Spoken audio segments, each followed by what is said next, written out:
All right, so I know everybody is watching the riveting Jays game that's happening.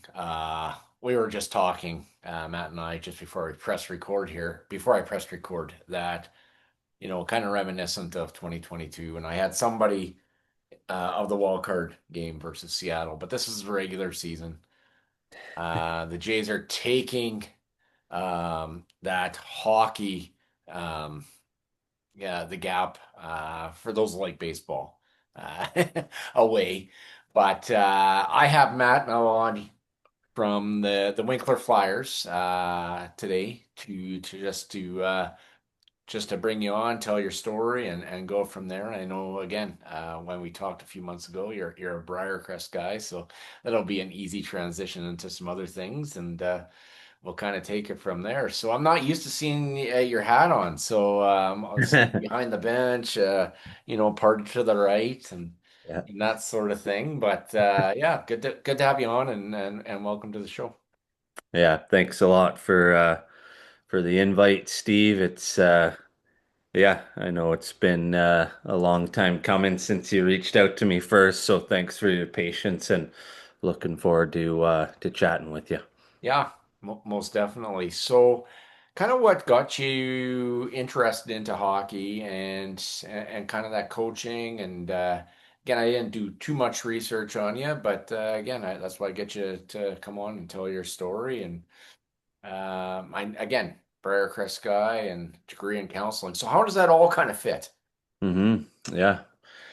Well, I have always loved playing and so had uh, a junior career in Ontario and in my last year of junior, I ended up tearing my ACL and my meniscus, and so um, didn't find out until after the year actually, and which was a blessing. I was able to keep playing with that injury, not realizing how bad it was, and then once that year ended, found out, and so it was a kind of an accidental entry into coaching. So when I was 21, I was still in university for my third and fourth year, and those were kind of the year and a half that it took for me to recover from my ACL reconstruction surgery. And so I just helped out with a AAA hockey team in St. Catharines. I went to Brock University, and so that's kind of how I got started.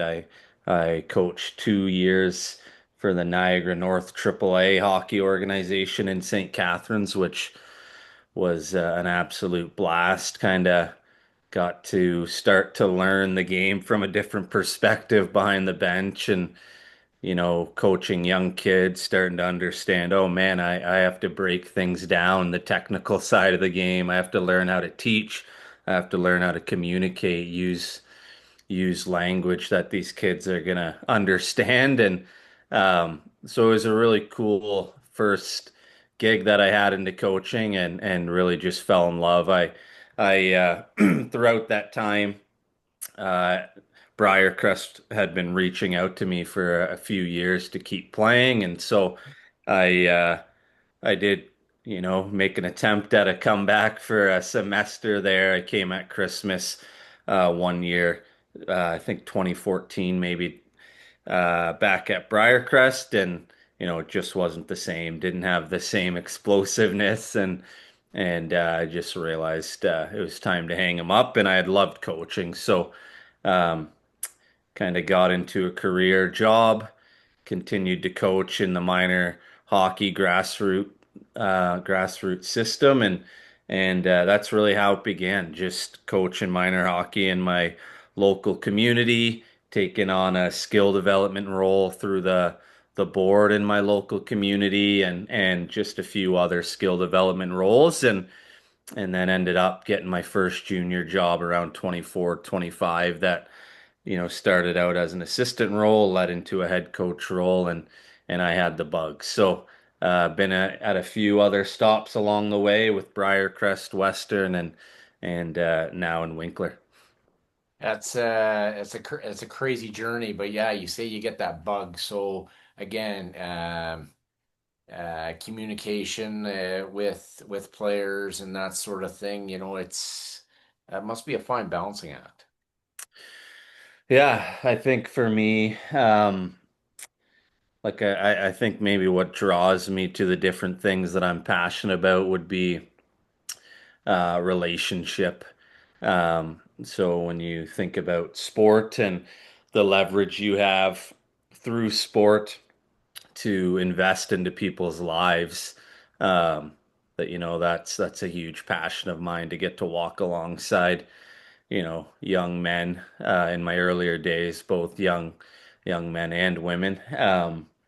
And so yeah, that's the relational side of sport is kind of what gets me out of bed. But then I also love to teach, like when I get to break things down and use video and try to create aha moments or moments where people, get to sink their teeth in and something clicks and you see noticeable change or growth.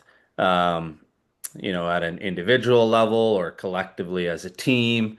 I love that too. I love to teach. And so both on the relational, which, you talked about the communication, that's a huge piece in it, but also the teaching. Those would be the things that I would say I'm incredibly passionate about when it comes to, coaching or even how counseling kind of fits into the mix as well.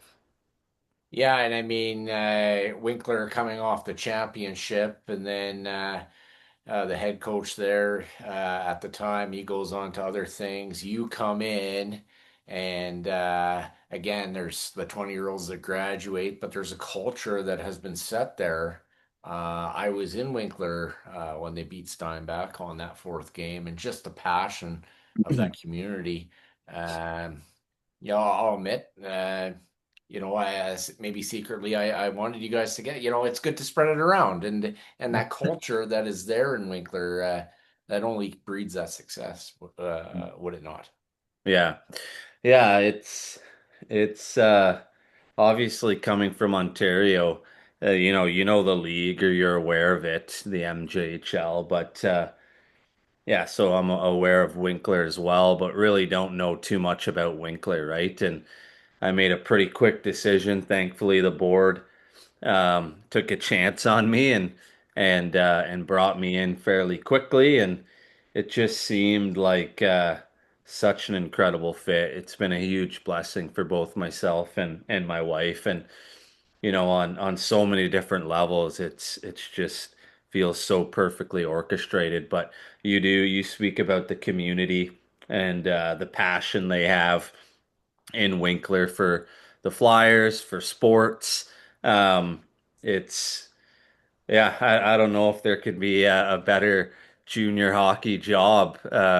We're just so well supported in Winkler and yeah, and then you kind of speak about the culture and what was created. I think um, you know, I've I kind of ask questions and I hear a lot about what the past has been like and the history of the organization.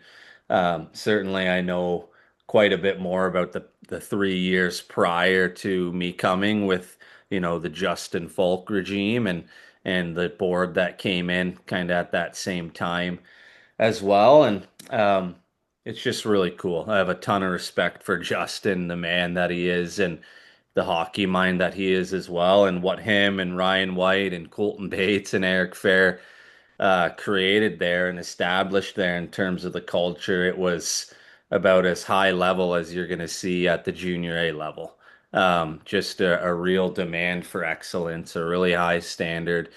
I have a ton of respect for what those guys understand winning to be, how it's done, but also the way that they care for people, too. It's kind of the both end in terms of what they created there. And so it was pretty cool. You step in, there's a lot established when I step in there, and it comes with both pressures and a little bit of ease, right? Obviously, you're stepping into some pretty big shoes with Justin Falk leaving, and some people could you know feel some anxiety around coming in and trying to uphold that standard that was established. And then there's just a really cool aspect of guys who have been there before, the 20-year-olds, the 19-year-olds who have won, understand what it takes to win, and they demand that same standard as well. I think kind of cool in my early days there. I think there was a lot of grace for me, but I wouldn't say things were perfect in those that first month. And I think guys went about it the right way in terms of being honest with me and providing me feedback and desiring something a little bit different and because I knew they understood what it took to win, and I had a lot of respect for where they were at in their junior careers. Uh, I was able to kind of step in with humility and receive from them, and uh, and change some things that needed changing. And so, all that to say is things weren't always perfect. There's ups and there's downs, as in every year. But it was a pretty incredible year with that group, and um, a lot of success. Obviously, not how we wanted things to end, but through the regular season, we really didn't experience a ton of adversity. There was a lot of success. Yeah, you guys didn't. You guys sure didn't miss a beat. Top there, you had a great series versus Niverville, and then you played the Northern Blizzard in that round, and we all know where the Northern Blizzard went. They went right to the Centennial Cup. But you won Coach of the Year, which was pretty phenomenal. So what's kind of going through your head when that happens? I mean. This is quite something, new kid on the block, all this quote adjustment, the shoes to fill. I mean that's a heck of an accomplishment. Mhm. Yeah, I typically I don't think I really get emotional about those things. I think I stay pretty even keel, but yeah, you kind of take a moment to reflect. Like I have a lot of respect for the coaches around the league and the different programs. I think there's a lot of really good coaches, and even you just think about the guys that I was nominated next to in Paul and Blake and the success that they've had, the experience in coaching and playing, and um, man, it was a pretty cool moment to see myself get nominated there, and yeah, and almost affirming like, oh man, like for the first time I could kind of take a breath and understand, okay, like this is I was meant to be here, you know. Um, yeah, it's just a really cool, validating moment. I don't think I need that for my identity by any means, but it was probably the first moment where it's like, oh man, like there's a purpose in me being here, and yeah, this was a crazy past year in terms of just the change and the transition that I've experienced in my life. So on top of that, I just think there's a lot of reflecting on um all the people who have invested into my life, right? And just so many great men and mentors and people in hockey and outside of the game that have have built me up or encouraged me in different giftings, and maybe I didn't always believe them or see myself in the same light, and then you just have a moment of just gratitude and thankfulness for what Clark Singer has invested in me over the time that I was at Western, or what Brad Coles poured into me throughout the 3 years I spent with him at Briarcrest, and Mm. see, hey, through these different experiences, you learn, you pick things from guys that you really respect, and you try and implement them, or continue to develop and strive to be somewhat the men that they are. And so it's a really cool moment of reflection as well when that happened, just to be like, oh, um, yeah, just really grateful and thankful. Yeah, you kind of answered my second question, but maybe there's some other people that come to mind, mentors and role models. And you mentioned two or three there, but anybody else that would stick out to you? Yeah, I think obviously Clark and Brad are massive for me. Clark, he probably has just the best mind for the game of hockey of anyone that I've ever met. He's such a so much experience, a wealth of knowledge. You ask him a question in a split second, he gives you six different scenarios and can kind of just break the game down. He processes it so quickly. It was just incredible to watch him and the communicator that he was as well. And Brad, he's just a man of character, such an incredible communicator and relational. He just is so relatable and is able to communicate in a way that guys just want to go through a wall for him. Like just you pick these different aspects, and Brad's just a man of faith as well, and Mm. takes care of kind of first things first in his life, and it was really cool to see, how he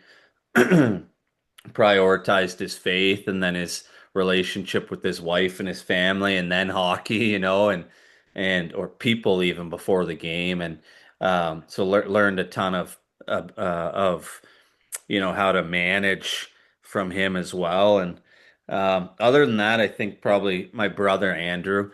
Um, my family's incredible. I could choose any of them, honestly. But he's one who has just kind of followed me around in my sports journey. When I was playing junior, he'd drive 2 hours and come and Nice. watch me play in a snowstorm and just build me up there.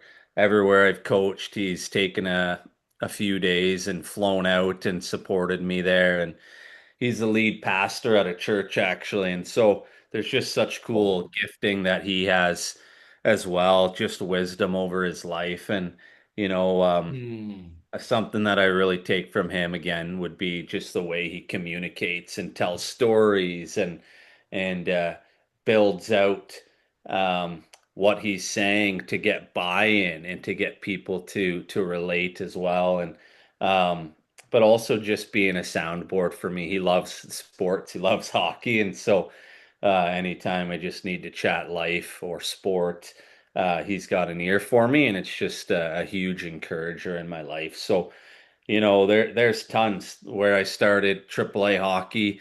You're the guys who allowed me to kind of get my foot in the door and kind of said, "Hey, as much as you want to give, you give," and just allowed me to learn and grow in confidence. And we're so thankful to have me there. It's just helped me to really foster a passion. So there's tons. I could go for a really long time on people who have sown into my life that I'm incredibly grateful for. And that's honestly a huge reason why I would say that I have a heart to do the same, to try to walk alongside people. And I know that I'm still growing in maturity and hopefully wisdom to offer people. But that's definitely my heart to get to give and to sow into people as much as they'll let me. This. I know we talked on the phone a bit about this, but I was hearing stuff with your team that was happening outside of the ice, but also stuff that was happening. Players come together, praying, players at churches.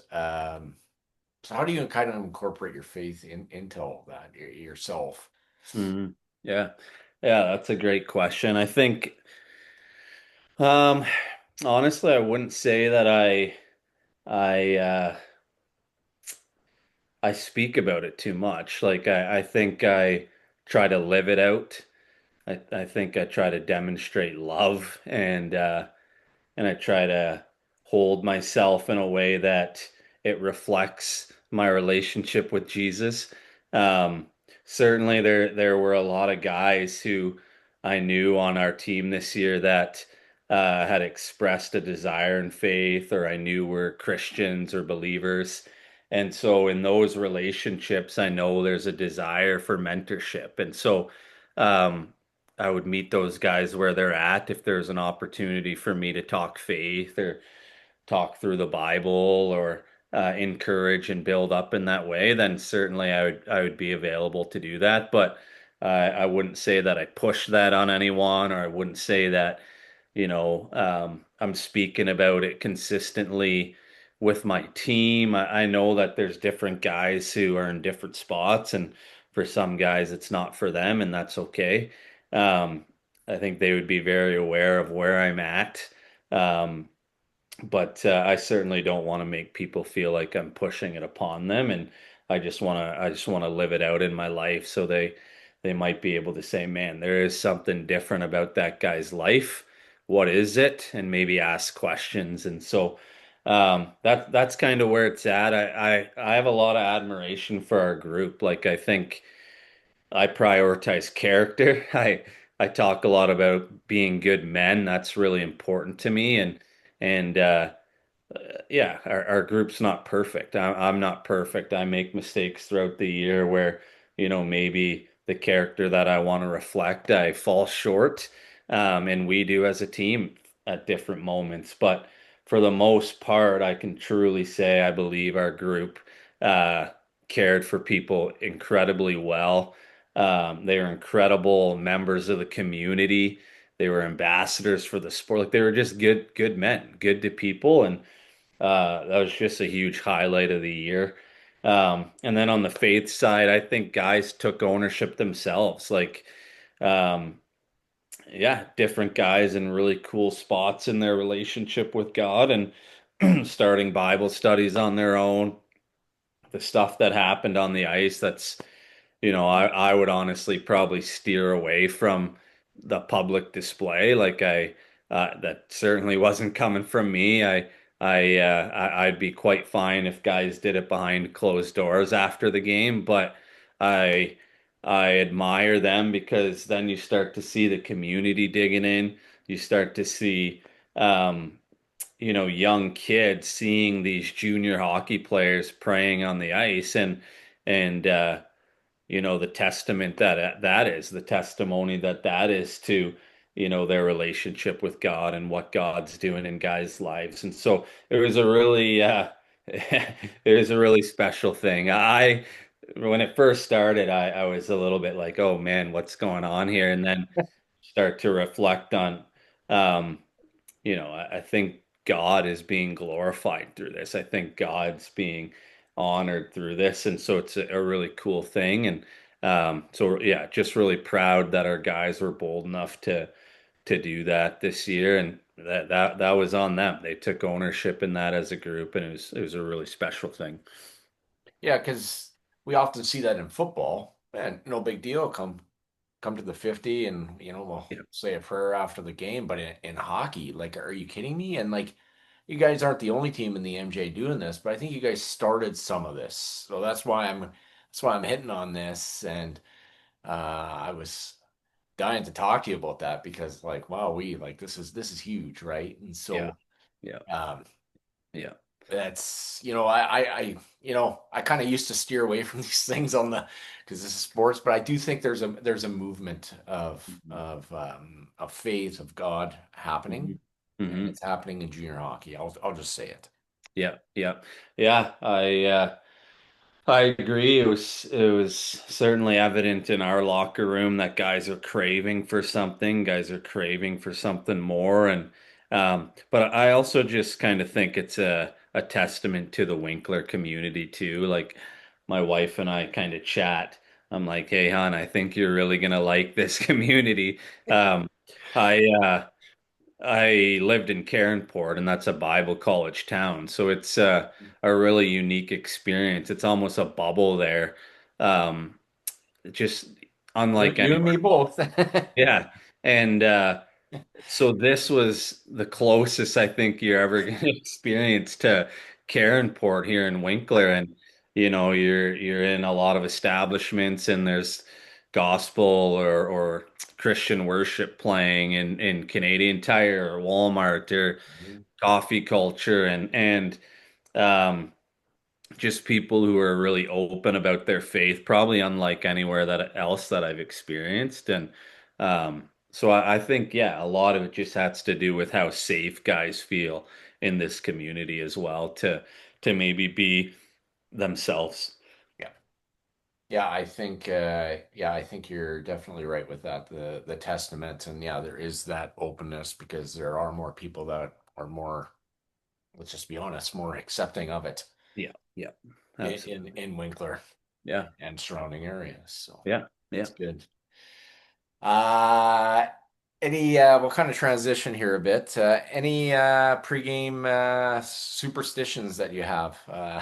Do faith do okay, well, if I do this, then that'll happen. But is there a certain meal that you have?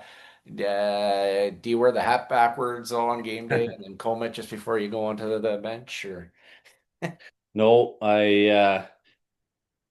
I'm trying to think here. I don't think I have anything like that. I think I have my routine and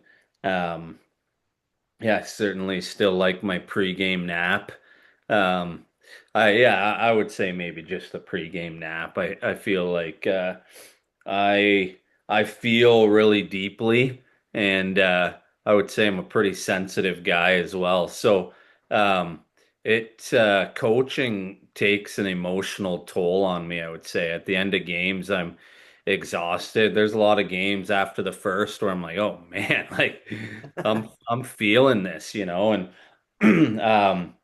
and maybe that's just early on in my coaching career and in year one here in Winkler, but I also just think it's there's a lot of processing going on. I'm competitive. I want to win. You're just so invested. You care so deeply, and I feel so deeply. So I definitely need that nap, or I don't know how I'm getting through three periods. So I definitely take advantage of that.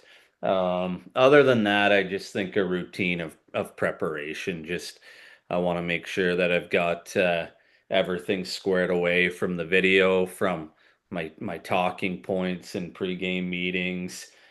Just having a real good routine. I would say maybe I'm a huge stickler for time. Mhm. When I get to the rink, we're meeting at 5:48 every single day. That's when we're starting before a game, our first meeting, and I like to keep them 5 minutes each. Then we're going into our PP meeting for 5 minutes, then we're going into our PK for 5 minutes, and away we go. And so just kind of some quirky times, but if we're not into our PK meeting by 5:58, I'm a little bit irked, and I like to stay on routine and yeah, so maybe that might be the other quirk in my routine. So again, so if you're doing games on Friday, Saturday, and Sunday, yeah, that's are you saying that'd be the equivalent of running a half marathon on Thursday? Or Yeah. I don't doubt it. Like it's again, um, to be invested 100%. Like it's just and that's good, but that's I mean, yeah, I guess yeah. That does take a lot of energy, as you say. So I guess as you've also said, it takes some time to manage that too. hmm Yeah, and I don't know that I'd quite go there with comparing myself to people who are running marathons because I certainly could not do that. But it is a really unique thing. Like I know Colton Bates, he's just as invested. Our associate head coach, assistant GM in Winkler, and but he's just way different than me. He's not experiencing it emotionally the same way that I am, and it's just different. He's just designed differently, and Yeah. and so it's a unique experience that he has on game day from mine, and um, so yeah, I think everybody's a little bit different. I'm sure as I kind of settle in here a little bit more in my time in Winkler, it'll ease up a little bit here. But yeah, certainly, you also speak about the managing piece. I think that's something that my wife's been incredible in. She sees me and she sees me before, she sees me after, and she just sees me on a day-to-day basis in my life. And so there's a ton of she has a ton of awareness of what I need, or maybe when I'm struggling, or so she has a real heart to try to learn and understand what would be helpful for me. And so um but I think I'm still in that figuring out, how to manage myself and lead myself in the midst of all the responsibility you have as a head coach and a GM, and as you kind of go up in leagues, I would imagine it only kind of gets more and more heightened. So I really see this as an opportunity here to continue to learn, hey, what works for me? How do I manage stress? How do I find that incredible balance where I can shut things off and decompress and get rest or be present with my wife. There's a lot of days where I'm with her, but I'm maybe not necessarily with her, and yeah, I don't want that. I want to be present. I want to pursue her. I want to she's my priority. So there's times when I certainly have that backwards, and I'm learning how to be married, be in my first year of marriage with her. And so, yeah, it's a really unique experience to keep growing. That's probably an area where there's lots more growing to be done in just learning how to kind of manage things as a head coach and a GM. Yeah, I get it. I'm in sales, and I gotta shut it off. Like I could, Yeah. and through social media, people have access at you all the time, and I Yeah. mean, which is all whatever, but eventually you just gotta. Yeah.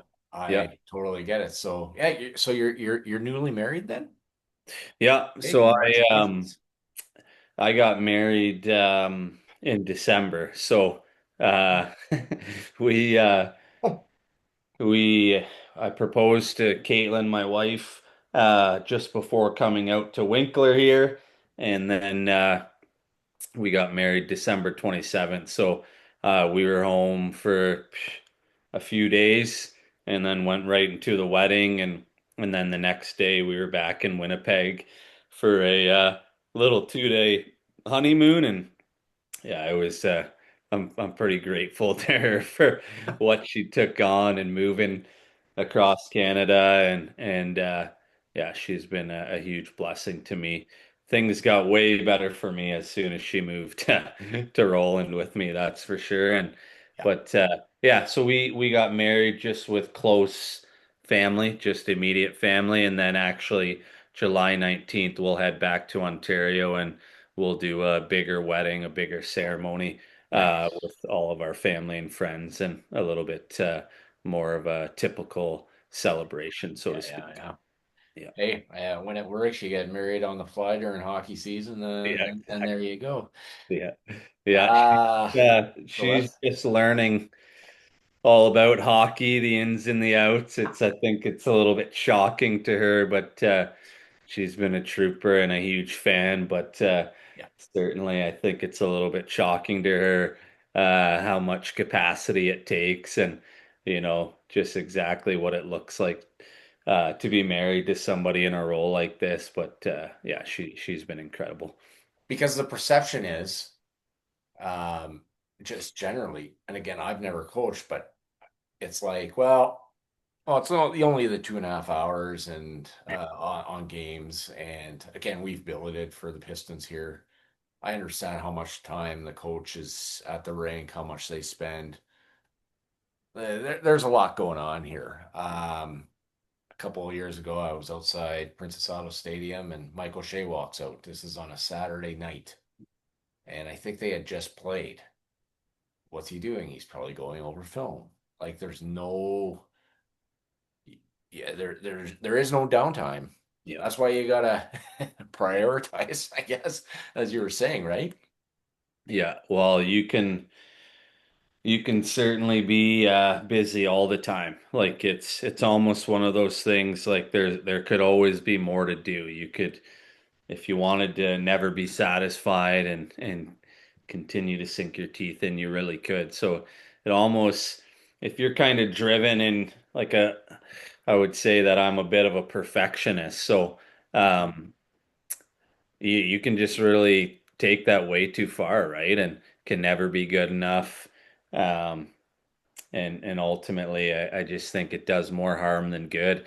I think realizing and learning how to just shut it off, like you said, there's huge benefit in that, just shutting the laptop, saying, hey, that's going to be it, and setting your mind to other things. And these are all things that I'm certainly learning, but Um, you're right. I don't think people or Caitlin understood that, holy, you're up till 2 a.m. in the morning cutting film or watching film or planning and just recognizing the work that goes into it. I think you got a lot of questions about what your job looks like, or what do you do in the summer, or just different things of that nature.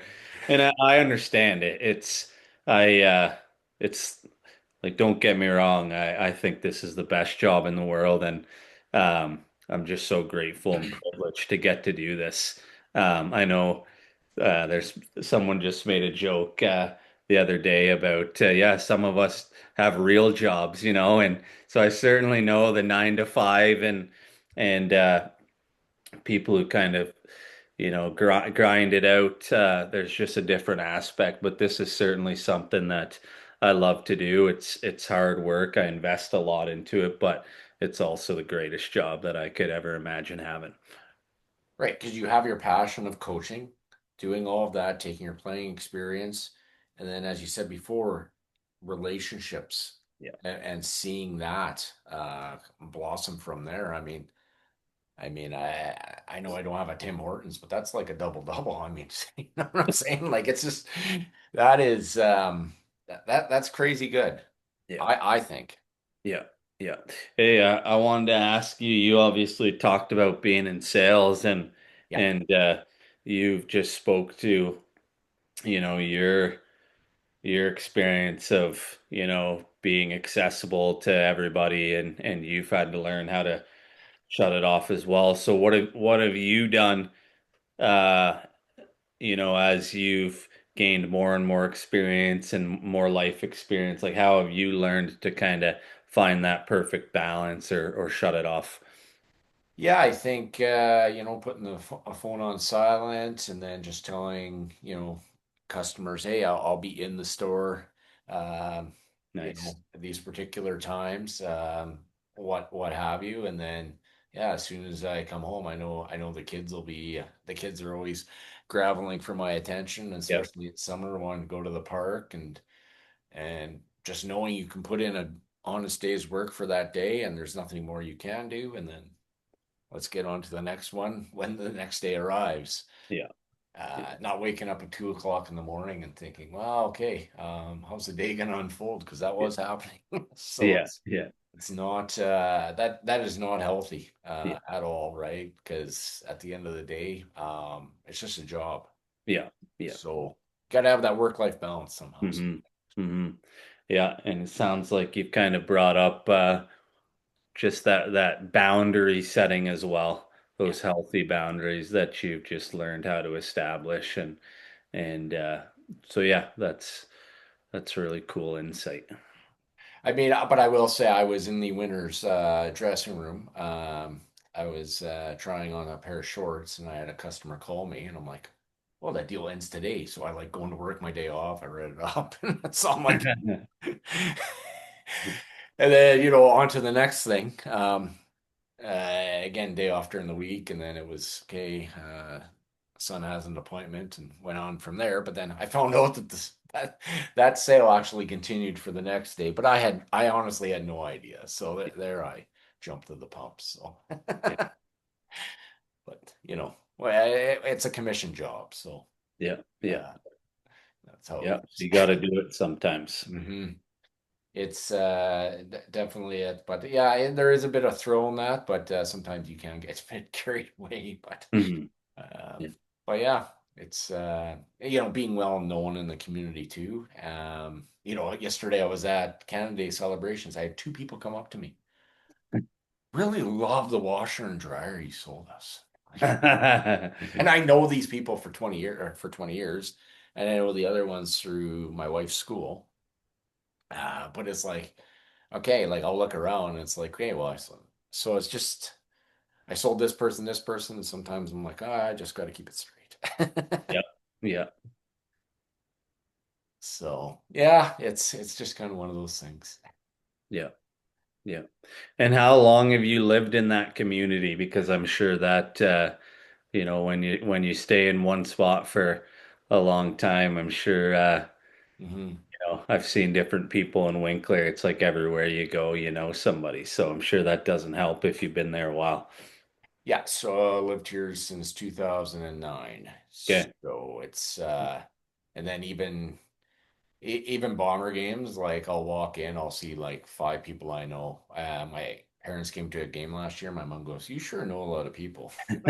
Like, and I'm with my kids, and I'm really glad I'm with my kids because they keep me like, "Okay, let's just get to our seats." Because Yeah, if my kids weren't with me, I'd be yeah, like, yeah, "Hi, hi," and yeah, the kids wouldn't be very happy with me. yeah, yeah, So, but the I personalities, that's just what happens. yeah. What are your favorite rinks to coach in the MJ? Hmm. Besides Winkler. I mean Winkler, but Yeah. you haven't been at the new event center yet, but Yeah, well, I'm certainly looking forward to being there. I don't know, there's lots of good ones. Verdon's I really enjoy Verdon. Um, I like Portage and Dauphin. Trying to think here. I really like Wayway. Like I think Wayway's got a hidden barn that I think they've done some upgrades there and apart from the long travel on a Tuesday night, I really enjoy going there. Yeah, I would say Verdon probably tops out for me. Um, yeah, really, really looking forward to getting out of La Broquerie. It'll be really nice to play in the new barn that they have there. yes. Uh, yeah.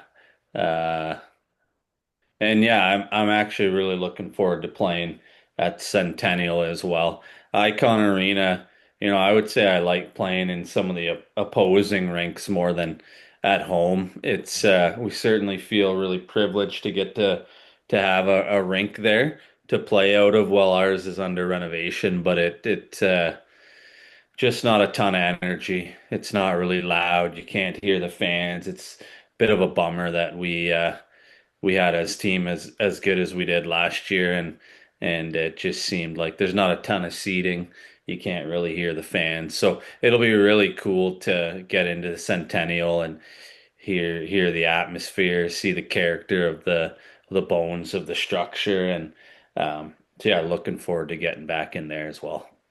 It kind of sounds like what it was in La Broquerie for the Pistons because I get tired just sitting there, and I'm not Yeah, even ashamed to say it. Like, yeah, that was once we got to the event center, I'm like, and Kevin Thread actually told me himself in the Toronto airport, he goes, it's like going to a Jets game. yeah, It's like, yeah, whoa, if you're saying that, whoa, I better yeah. take this in. Yeah. So, but you guys, you have something awesome going on there in Winkler.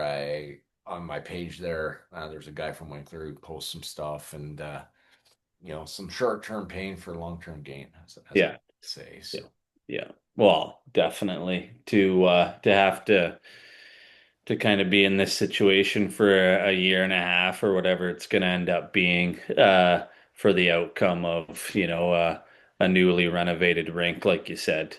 Some short-term pain for the long-term gain. It's going to be incredible. yeah. I really think it's going to kind of have a lot of the same feel that old barn had, and it's not getting any bigger in terms of the shell remains the same. They're adding a little bump out. There's not many more seats, if any, added to the building, with just around 1,400, maybe a little more. So I think it's going to be rocking. I was just chatting with our marketing director today, and he was saying, "Oh, I think it could even be louder." So. Uh, yeah, it'll be a pretty cool atmosphere once we were able to get back in there, as I'm sure it was, being Steinbach last year when they transitioned over. And yeah, the that building's incredible. What they're able to do there in terms of the game day experience and Hmm. the experience for the players, like it's definitely the cream of the crop and um, pretty special for guys who are playing in the MJHL to get to go into that facility. Yeah, I asked Connor Peranuzzi, I said, how was it? He goes, I actually blacked out in warm-ups. Like I said, I'm like, holy smokes. Like I had daughters volleyball that weekend, but we were there for game one versus Portage, and I was like, I can't believe I'm at Steinbach. Like this is just unreal. Yeah, Um, yeah, so again, I think buildings like this, again, buildings help. Why do people want to go to Princess Auto Stadium? The building atmosphere, right? So again, it sounds like Winkler is creating a great game day experience, yeah, yeah. right? And so that all helps, and championships help too. Winning helps. Hmm, So hmm. that's all good. Yeah. Yeah, and when you think about this league, like um trying to continue to grow our league and uh grow players' desire to be in Manitoba, like all of those things are integral. Like they're just so important and um we have to keep growing those areas that we can control within the MJ to stay relevant. Obviously, you have BC, Alberta's uh, obviously a desired destination. So just to keep up with these other spots where guys can end up going, it's just so important as a league that our facilities continue to grow and develop, that are, you touched on the game day experience, the social media, like this is what guys want to be a part of. So we really have to embrace it, and it makes complete sense too in this day and age. So yeah, that's a massive area that we talk about as we're planning to transition into that new rink, the new centennial. How can we provide the best experience possible for our players and for our fans? Because you're right, it generates interest, it generates revenue, it generates good players who want to come be a part of your program. It's the way it is, and so we have to cater to that. Yeah, yeah, no doubt. Because when the Pistons first moved here from Beaujeu, like the players didn't even want to be here, and people will say that, and that team was on the cusp, and as they say, a lot of things happen, and the rest is history. But Yeah, we can't take these things for granted. yeah, These things have to stay in place. Again, what comes out of hockey, relationships, community, all that. yeah, It is important to the fabric of a community, whether that's in Winkler or wherever else. yeah, Uh, yeah. I truly believe. Yeah. No, me too. That's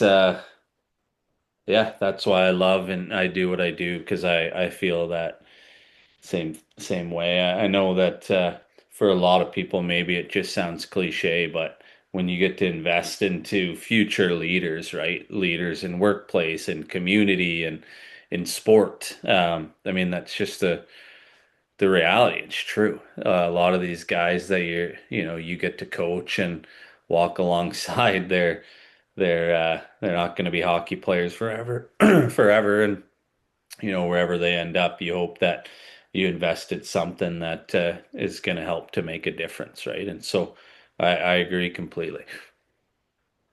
Good, good. A few more things.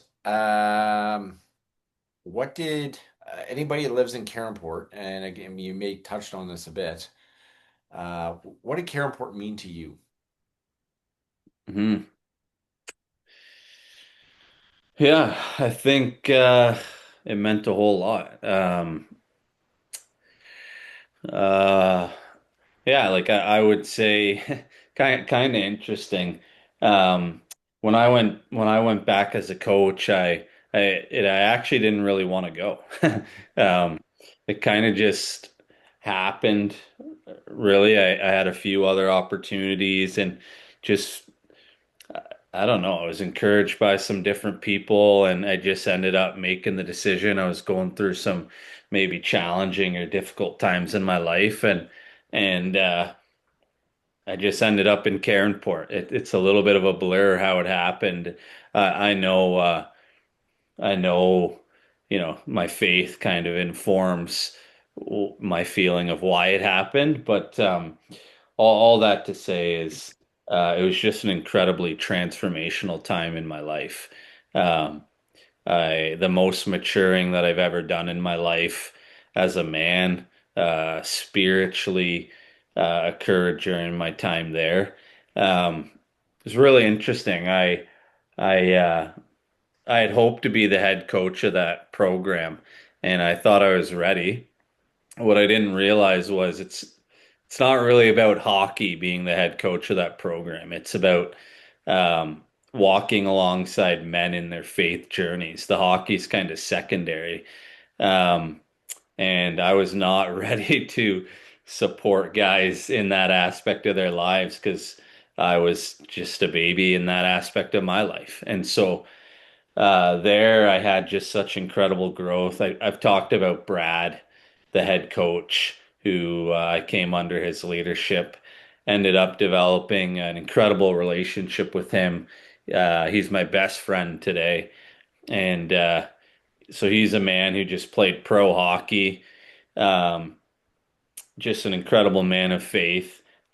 He invested, him and his family invested so much into me. Like, coming over, like inviting me over for dinners 3 to 4 times a week and allowing me to spend time with their family and just constant challenging me to grow, encouraging me, building me up in my giftings, and just probably the man who's had the most influence in my life. And but it's a community of that too. It's a community of like-minded people who just they want to see you grow. They want to be in relationship with you. They yeah, I want to encourage you and build you up. And so just a real sweet spot to live for 3 years, a huge maturing, a huge transformation in my life from, being this depressed guy, um, pretty selfish in my life and just kind of focused on my problems to, experiencing this incredible joy, uh, a peace that came with it, and um, yeah, just a desire to live outside of myself, focused on a greater purpose, other people and my relationship with the Lord. And so, yeah, it was a really cool time. I could speak forever. And for some people, it might be, Bible thumpy or churchy. And so I kind of spare a lot of the details. But I mean, it was, yeah, I mean, I could cry honestly telling you just about how much that time meant to me. You would have all day for me to talk about Carenport. I took my kids to Labor Day class last year and ran into my old grade A teacher who coached the hockey team, high school hockey team, Lloyd Friesen.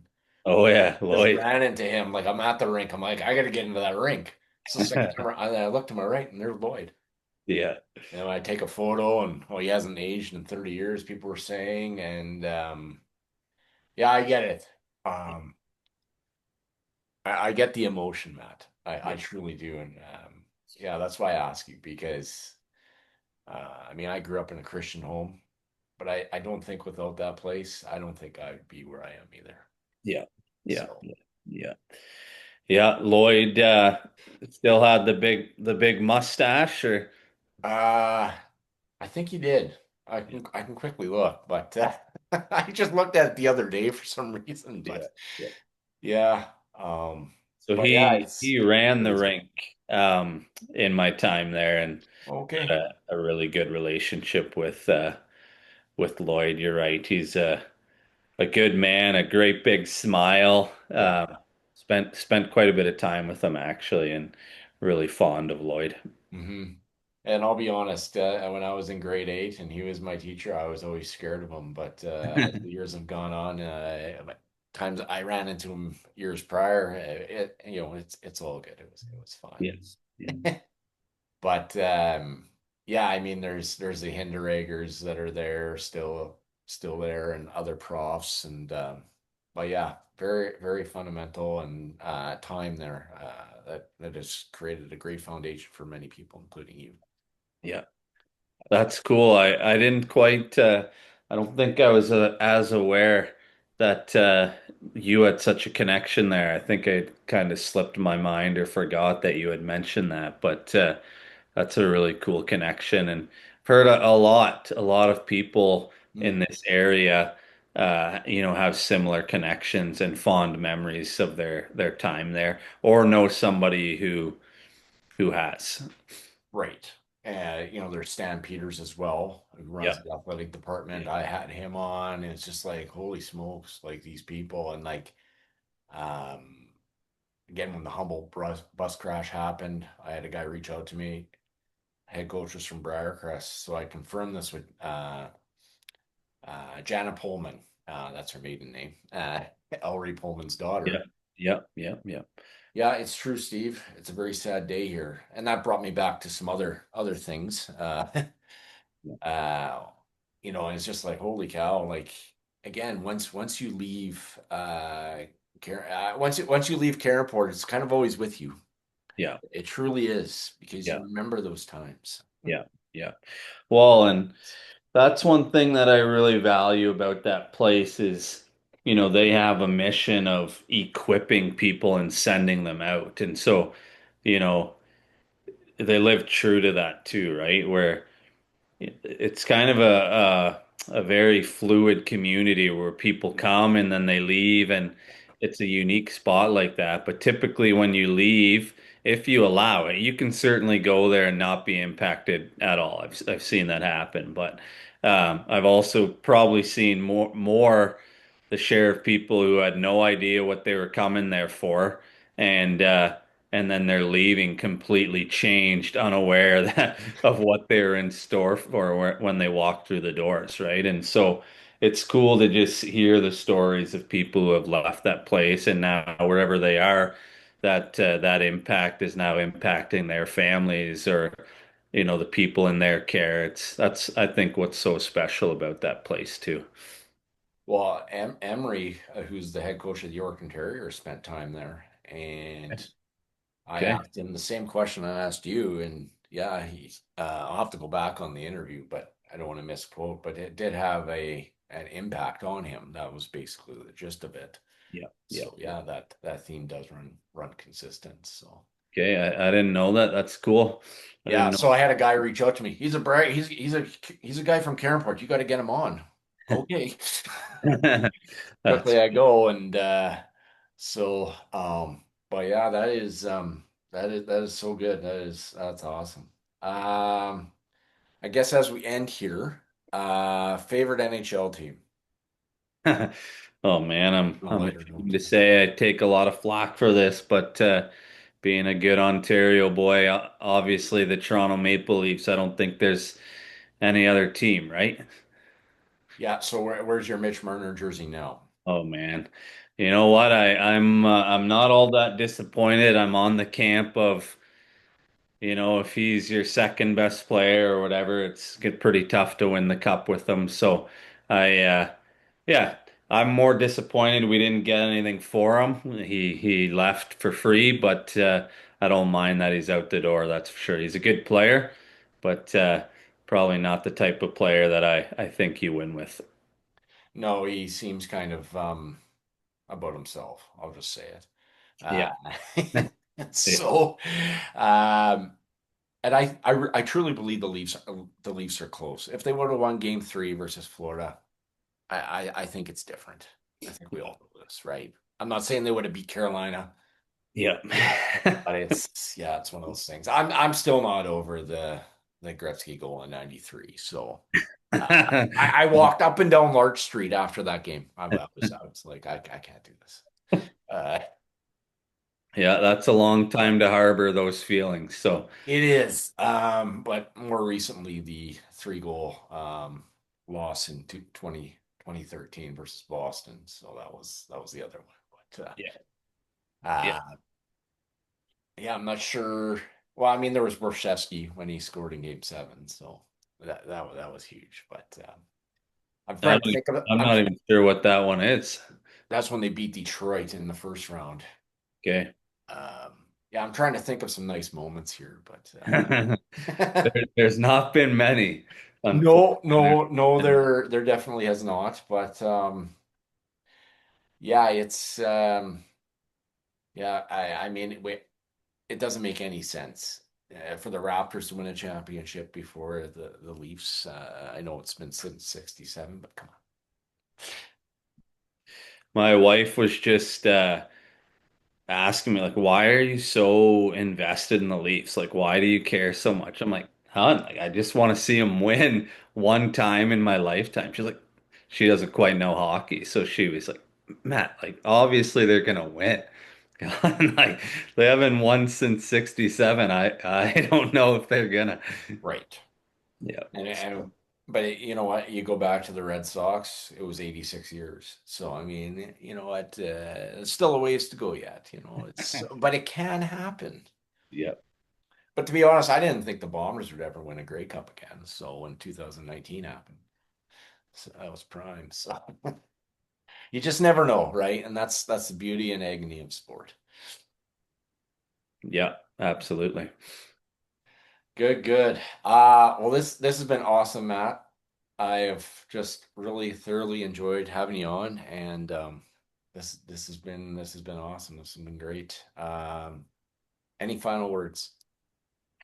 No, I just I really appreciate you having me on and just the questions that you asked. Typically, I like to be the one who, asks the questions and sits in the seat, so it's felt a little bit weird just talking about myself. So sorry about that, but Oh yeah, no, I just didn't have many notes. But go ahead. yeah, I really appreciate Mhm. you having me on and taking an interest. And yeah, just good to chat life with you. And Yeah, thanks for letting me just be myself coming on here as well and chat about what's important to me. for sure, absolutely. And hey, if you ever want to come on again, I'd love to have you on. Yeah, yeah, absolutely would enjoy another conversation. So For sure. we can definitely stay in touch and there's lots of things that we can talk about for sure. So that would be awesome. Definitely. Hey, all the best with your big wedding there on the 19th in Ontario, and God bless. Awesome. Thanks. You as Yeah, well, yeah, Steve. All the best with the rest of your summer. yeah. Thank you, dude. Bye bye. Bye bye.